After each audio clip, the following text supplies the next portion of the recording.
Class 12 unit 6 medium Hindi. Class 12 unit 6 medium Hindi. आज date हो गया 12 अगस्त। जैसा मैंने पिछले क्लास में बतलाया था कि आज से हम लोगों का यूनिट 6 में नया टॉपिक शुरू हो रहा है, गोलीय सतहों से होकर प्रकाश का अपवर्तन।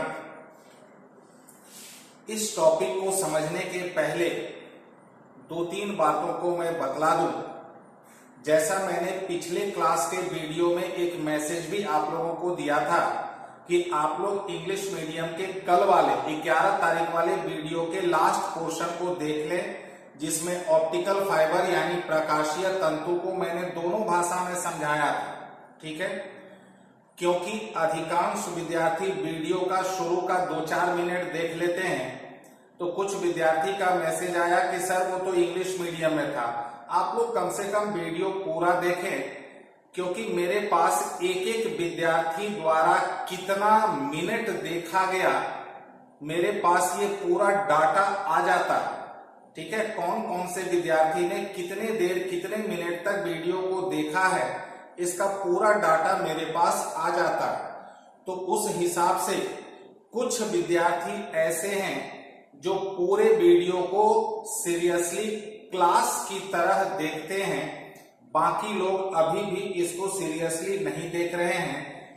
मैक्सिमम लोग 2 मिनट 4 मिनट देखते हैं, फिर बंद कर देते हैं, फिर बाद में फिर देखते हैं। फिर वैसे मैं बार बार कह रहा हूं, वैसे करने से आप लोगों को कोई फायदा नहीं है।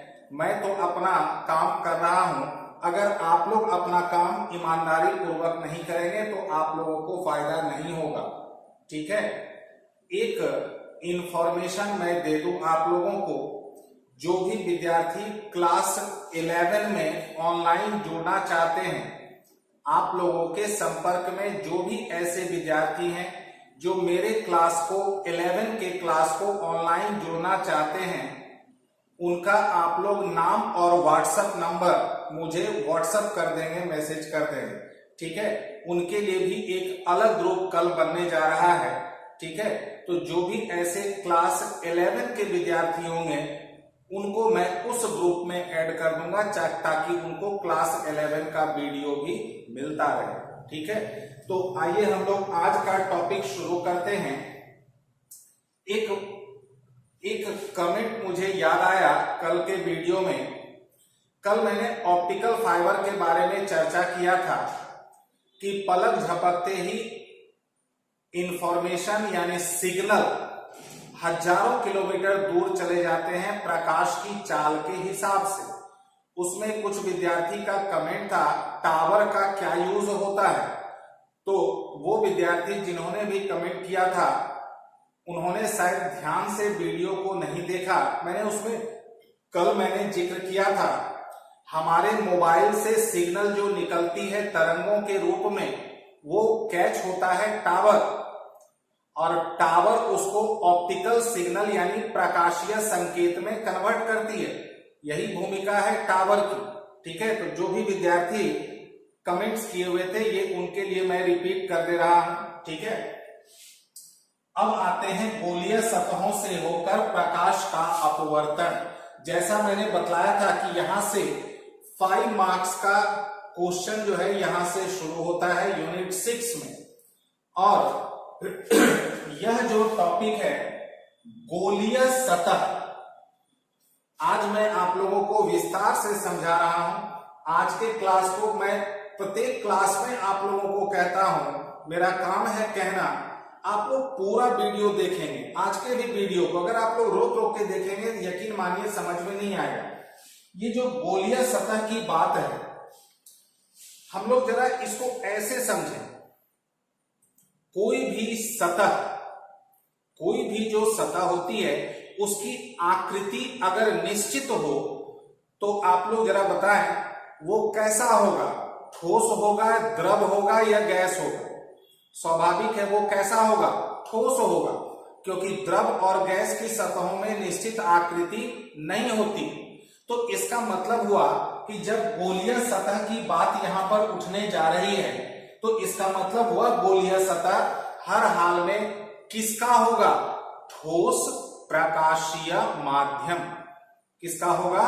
सॉरी, ठोस प्रकाशीय माध्यम।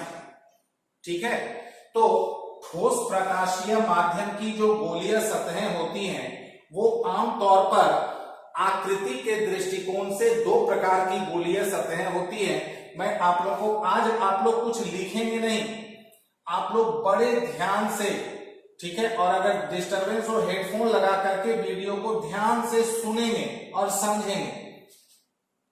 जैसे मान लेते हैं ये एक प्रकाशीय माध्यम है, ठोस है, इसकी ये सतहें ऐसी है, ये पूरा ठोस है, क्योंकि ठोस को ही निश्चित आकृति हो सकती है। तो अगर यहां से आप लोग यहां तक अगर गौर करें, यहां से लेकर के यहां तक इस तरह की गोलीय सतह को हम लोग कहते हैं उत्तल सतह। क्या कहेंगे इसको? उत्तल सतह। अब जरा एक और गोलीय सतह मैं आप लोगों को दिखा रहा हूं। ये भी एक ठोस प्रकाशीय माध्यम है, ठीक है। अब मान लेते हैं इसकी एक सतह है इस तरह से, तो यहां से लेके यहां तक ये जो सतह हुआ इसकी आकृति को हम लोग कहेंगे अवतल सतह। ठीक है, तो गोलीय सतह जो प्रकाशीय माध्यमों के लिए जो गोलीय सतह, जो कि ध्यान रखेंगे आप लोग, अब मैं ठोस माध्यम यूज नहीं करूंगा, आप लोग के दिमाग में सेट हो जाना चाहिए। तो प्रकाशीय माध्यमों की गोलीय सतहें कितनी तरह की होती है? दो तरह की, उत्तल और अवतल। अगर बाहर की ओर निकला रहे उत्तल और अंदर की ओर अगर धंसा हुआ रहे तो कैसा होगा? अवतल। उम्मीद कर रहा हूं प्रकाशीय, ठोस प्रकाशीय माध्यमों की दोनों गोलीय सतहें यहां तक आप लोगों को समझ में आ गया होगा। अब मैं इस मामले को और आगे बढ़ा रहा हूं।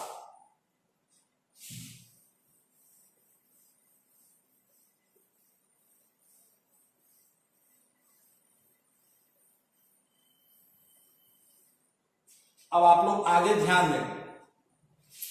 पहले हम लोग बात करते हैं, कोई भी एक सतह उत्तल ले लेते हैं।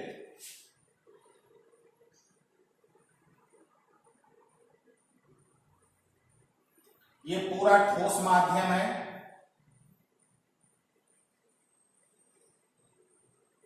यहां से लेकर के यहां तक कैसा हो गया? ये उत्तल सतह।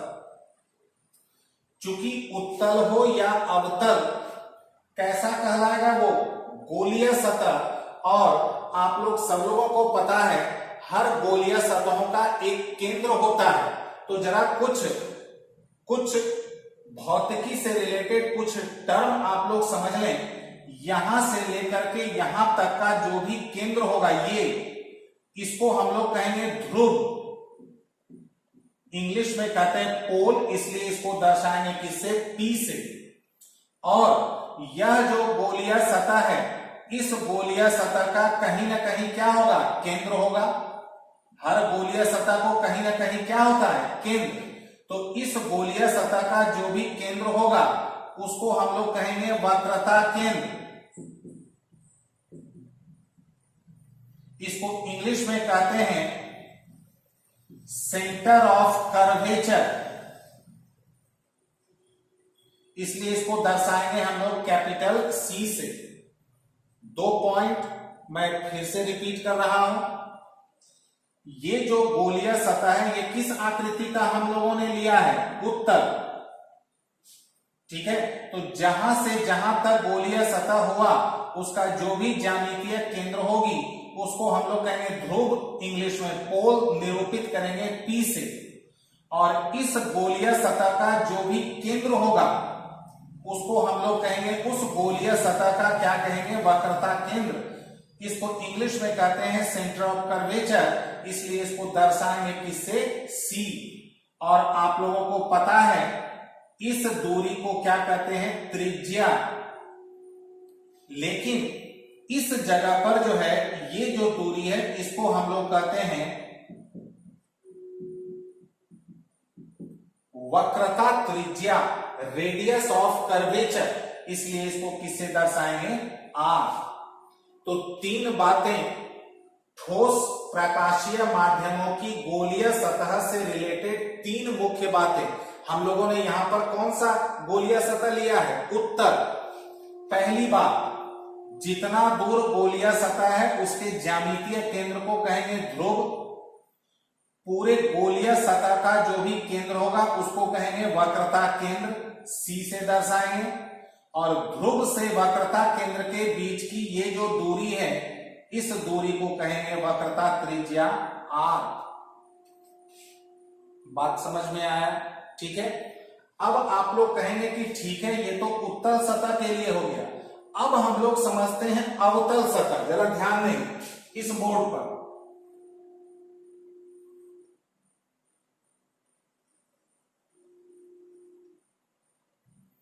ये हो गया अवतल सतह। यहां से यहां तक ये पूरा ठोस माध्यम है, ये हो गया अवतल सतह। तो यहां से यहां तक जो ये गोलीय सतह है अवतल, इसका ये ज्यामितीय केंद्र को फिर क्या कहेंगे, वही ध्रुव P, ठीक है, नंबर 1। नंबर 2, ये जो गोलीय सतह है अवतल, इसका कहीं ना कहीं पर क्या होगा, केंद्र, फिर उसको क्या कहेंगे, वक्रता केंद्र C। और यहां से यहां तक की दूरी को क्या कहेंगे, वक्रता त्रिज्या R। बात समझ में आया, ठीक है। तो उम्मीद कर रहे हैं कि ये तीन टर्म गोलीय सतह से रिलेटेड आप लोगों ने समझ लिया है। मैं फटाफट एक बार रिपीट कर दूं। गोलीय सतह दो आकृति की, उत्तल, और ये हम लोगों ने कैसा लिया है, अवतल, ठीक है। तो उत्तल हो या अवतल, जो उसका ज्यामितीय केंद्र होगा उसको हम लोग ध्रुव कहेंगे P। गोलीय सतह का जो केंद्र होगा उसको कहेंगे वक्रता केंद्र, और वक्रता केंद्र से ध्रुव की दूरी को कहेंगे वक्रता त्रिज्या। एक खास बात आप लोगों को यहां दिख रहा होगा, उत्तल जो सतह है, उत्तल सतह में वक्रता केंद्र माध्यम के अंदर आ रहा है। ये जो पूरा ठोस माध्यम है इसके अंदर आ रहा है। लेकिन अवतल सतह में आप लोग देख रहे हैं कि इसका जो वक्रता केंद्र है वो माध्यम के बाहर जा रहा है। ये सब छोटी छोटी महत्वपूर्ण बातें आप लोग ये सब चीजों पर नजर रखेंगे, ठीक है। अब मैं आप लोगों को बताने जा रहा हूं कि इस तरह की गोलीय सतहों से प्रकाश किरणें कैसे अपवर्तित होती है। उसके लिए फिर आप लोग ध्यान रखेंगे प्रकाश के अपवर्तन का दोनों नियम।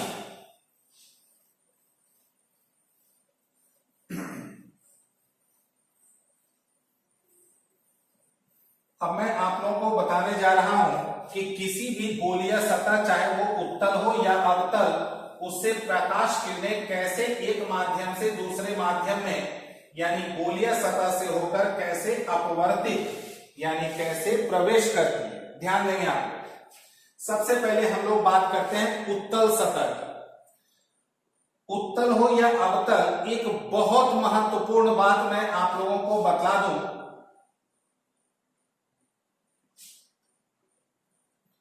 ये पूरा है ठोस प्रकाशीय माध्यम। अब आप लोग बताइए, इस बार मैंने डायग्राम को उल्टा बनाया है ताकि आप लोग दोनों तरफ से दिमाग में सेट कर लें। ये इधर से कौन सा सतह हो गया, उत्तल, इसीलिए मैंने जानबूझ करके डायग्राम को उल्टा किया। ये कौन सा सतह हो गया, उत्तल। एक खास बात बतला दें ज्यामिति की। ज्यामिति कहती है कि कोई भी गोला हो, इस बात को ध्यान देंगे आप लोग। ज्यामिति कहती है कि कोई भी गोला हो, अगर कोई एक रेखा इसकी सतह के लंबवत खींची जाए, ज्यामिति कहती है कोई भी एक सरल रेखा किसी गोले की सतह पर अगर लंबवत डाली जाए तो वो आगे बढ़ाने पर हर हाल में हर हाल में कहां से पास करेगी, केंद्र से। एक ये बात मैं फिर रिपीट कर दे रहा हूं, क्योंकि बार बार अभी ये लगातार 2-3 क्लास यूज होगा, हर एक क्लास में इसको रिपीट करना संभव नहीं है। ज्यामिति कहती है किसी भी गोले की सतह के किसी बिंदु पर डाला गया लंब यानी एक लंबवत रेखा आगे बढ़ाने पर कहां से पास करती है? केंद्र से। ठीक है। अब एक दूसरी बात जो प्रकाश से रिलेटेड है, आप लोगों को याद होगा हम लोगों ने पढ़ा था प्रकाश का अपवर्तन। जैसे प्रकाश किरणें अगर ऐसे आ रही है तो हम लोगों ने क्या पढ़ा? अगर ये है विरल और ये क्या है? सघन, तो विरल से सघन जाने में ये लंब की ओर मुड़ जाता है, ये हम लोगों ने पढ़ लिया है। लेकिन दूसरा महत्वपूर्ण पॉइंट, अगर प्रकाश किरण अगर लंबवत आ रही हो, ध्यान दीजिएगा आप लोग, अगर प्रकाश किरण ऐसे लंबवत, ये मान लेते हैं प्रकाश किरण नहीं है, अगर प्रकाश किरण लंबवत आ रही हो तो यहां पर प्रकाश का अपवर्तन, ये अपवाद होता है, कोई प्रकाश किरणों में विचलन नहीं होती है। ठीक है, यहां पर ये सीधा आर पार हो जाती है, ये सब कुछ नहीं। यानी अगर प्रकाश किरण लंबवत आपतित हो रही हो तो उसमें अपवर्तन की घटना नहीं होती है, वो सीधा अपने रास्ते को फॉलो करते हुए सीधा अपने रास्ते से निकल जाती है। यानी ना वो इधर मुड़ती है ना उधर मुड़ती है, उसका विचलन नहीं होता है। अब ये जो दूसरी बातें हैं, आप लोगों के दिमाग में सुनते ही ये तुरंत क्वेश्चन जग गया, क्यों? जबकि प्रकाश के अपवर्तन में तो प्रकाश किरणों का पथ विचलित तो होना ही होना है, तो फिर ऐसा क्यों? ये क्योंकि हम लोगों के सिलेबस से थोड़ा हट करके है, फिर भी मेरी कोशिश रहेगी कि मैं किसी दिन इसको विस्तार से समझा दूंगा। जिस दिन मौसम ठीक रहेगा, अभी बहुत गर्मी है, उमस है, जिस दिन मौसम ठीक रहेगा, पसीना कम निकलेगा, उस दिन मैं इसके बारे में खुद, चूंकि कोई भी चीजों को मैं याद रखता हूं कि मुझे क्या अलग से बताना है, ठीक है, तो मैं इसके बारे में भी आप लोगों को चर्चा कर दूंगा। फिलहाल आज और अभी से आप लोग यही ध्यान रखेंगे, अगर प्रकाश किरण लंबवत आ रही हो तो वो सीधा निकल जाए। बात समझ में आया? सीधा निकल जाएगी। ऐसी स्थिति में ना तो आई और ना ही आर, ना तो आई ना ही आर। मैं आप लोगों को हिंट दे दिया हूं, हो सकता है आप लोग खुद दिमाग में एनालिसिस करके इसका आंसर ढूंढ लें। ठीक है, तो 2 पॉइंट, पहला, गोले की सतह के किसी बिंदु पर डाला गया लंब केंद्र से गुजरती है। दूसरा, अगर प्रकाश किरण विरल से सघन या सघन से विरल, दोनों में, आप लोग ऐसा नहीं सोचेंगे खाली विरल से सघन, अगर सघन से विरल या विरल से सघन में अगर लंबवत आपतित हो रही हो, सीधा आर पार हो जाता है। ठीक है, अब जरा हम लोग समझते हैं कि गोलीय सतहों से प्रकाश किरणों का अपवर्तन कैसे होता है। ध्यान दें, ये हम लोगों ने कौन सा सतह लिया? उत्तर। ये हो गया इसका क्या बतलाया गया अभी? P। यहां क्या होगा इसका? C। P और C से गुजरती हुई सरल रेखा ले लेंगे, इसको हम लोग कहते हैं प्रधान अक्ष। ठीक है, अब जरा आप लोग ध्यान दें, मान लेते हैं यहां पर एक छोटा सा वस्तु रखा हुआ, छोटा सा वस्तु, बिंदु जैसा वस्तु रखा हुआ है, समझा रहा हूं मैं आप लोग, एक बिंदु जैसा वस्तु रखा हुआ है।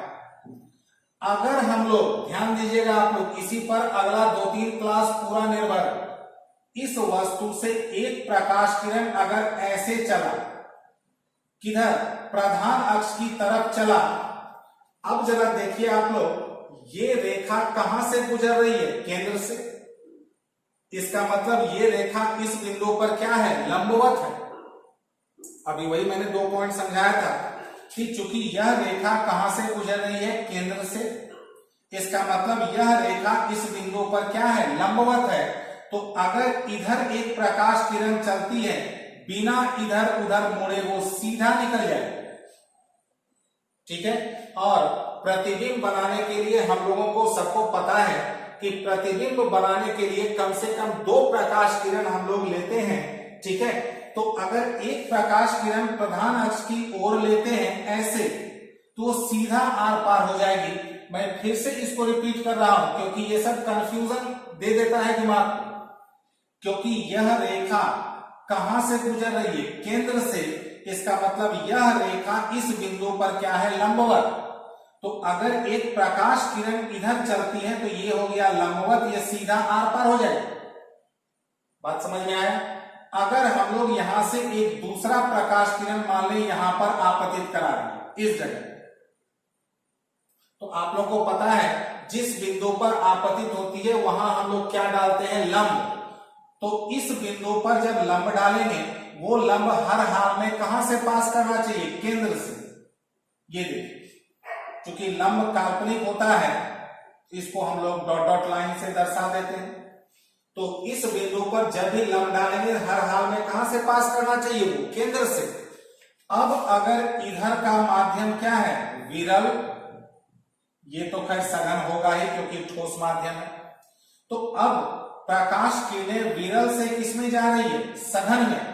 इसका ओरिजिनल डायरेक्शन ये था, लेकिन ये विरल से सघन में जा रही है, ये लंब की ओर मुड़ जाएगी। बात समझ में आया। और ये मुड़ करके अगर मान लेते हैं यहां मिल जाती है, तो अब जरा ध्यान देंगे, ये अपवर्तित किरण और ये अपवर्तित किरण यहां पर मिल रही है, तो ये क्या बनाएगा, यहां पर कैसा बनेगा, क्या बनेगा, प्रतिबिंब। वस्तु था बिंदु जैसा, प्रतिबिंब भी बन गया बिंदु जैसा। बात समझ में आया, ठीक है। और एक खास बात, ये भी प्रकाश किरण वास्तविक है, ये भी वास्तविक है, तो प्रतिबिंब कैसा बनेगा, वास्तविक। ये अभी रफ वर्क है, आप लोग इसको अभी नोट नहीं करेंगे, ऐसा ऐसा डायग्राम अभी बहुत बार बनेगा, ठीक है। ये मैं केवल समझाने के लिए बतला रहा हूं। तो प्रतिबिंब कैसा बनेगा, वास्तविक। अब हम लोग एक एग्जांपल लेते हैं, उत्तल का तो हो गया, अवतल का लेते हैं।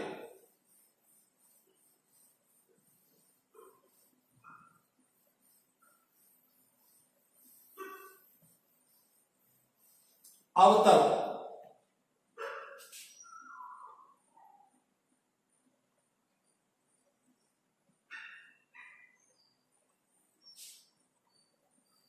ये पूरा ठोस माध्यम, यहां से यहां ये कैसा सतह हो गया, उत्तल।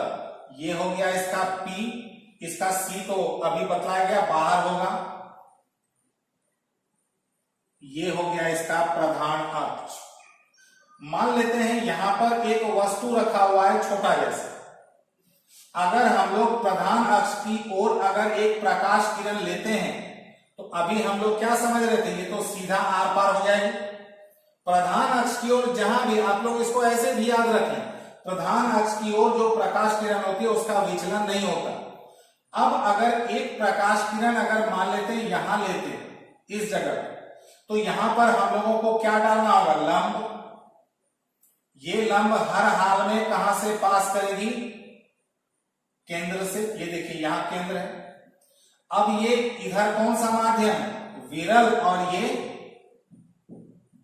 तो विरल से सघन में जाने के लिए लंब की ओर मुड़ जाए, तो इसका रास्ता था ऐसे, ये इधर मुड़ जाए।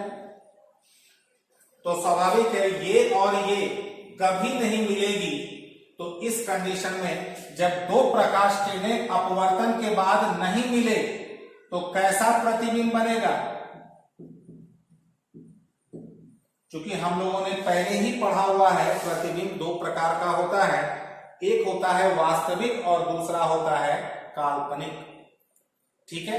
तो ये गोलीय सतहों से होकर प्रकाश के अपवर्तन की मूल यानी मौलिक बातों को बताया गया। अब हम लोग इन्हीं सब चीजों को इस्तेमाल करते हुए आगे बढ़ेंगे, ठीक है। तो अब जो अगला ये जो टॉपिक है, ये पूरा लंबा चौड़ा कैलकुलेशन है, डायग्राम होगा, सब कुछ आएगा, यानी फुल एक्साइटमेंट। डायग्राम भी होगा, क्योंकि आप लोगों को पता है कि फिजिक्स में डायग्राम की भरमार है। दूसरा आप लोगों को यह भी पता है फिजिक्स में कैलकुलेशन की भरमार है। तीसरा आप लोगों को पता होगा फिजिक्स में लैंग्वेज की भी भरमार है। तो फिजिक्स में डायग्राम, कैलकुलेशन, लैंग्वेज तीनों की भरमार है और इस टॉपिक में आप लोगों को तीनों चीज का पूरा कॉम्बिनेशन मिलेगा। तो आप लोग मानसिक रूप से तैयार रहेंगे, ठीक है। तो नेक्स्ट टॉपिक हम लोगों का आएगा लंबा चौड़ा डायग्राम, कैलकुलेशन, लैंग्वेजेस, सारा कुछ आएगा। आप लोग आज के वीडियो को, क्योंकि आज वेडनेसडे है, तो अब नेक्स्ट जो ऑप्टिक्स आएगा मंडे को आएगा, ठीक है। मैं कोशिश करूंगा संडे को ही डाल दूं हिंदी मीडियम का। तब तक आप लोग आज के वीडियो को बार बार रिपीट कर करके बार बार, क्योंकि आज बहुत छोटी छोटी बातों को बताया गया है, आप लोग उसको समझ लेंगे, ठीक है। तब तक के लिए सबको गुड नाइट।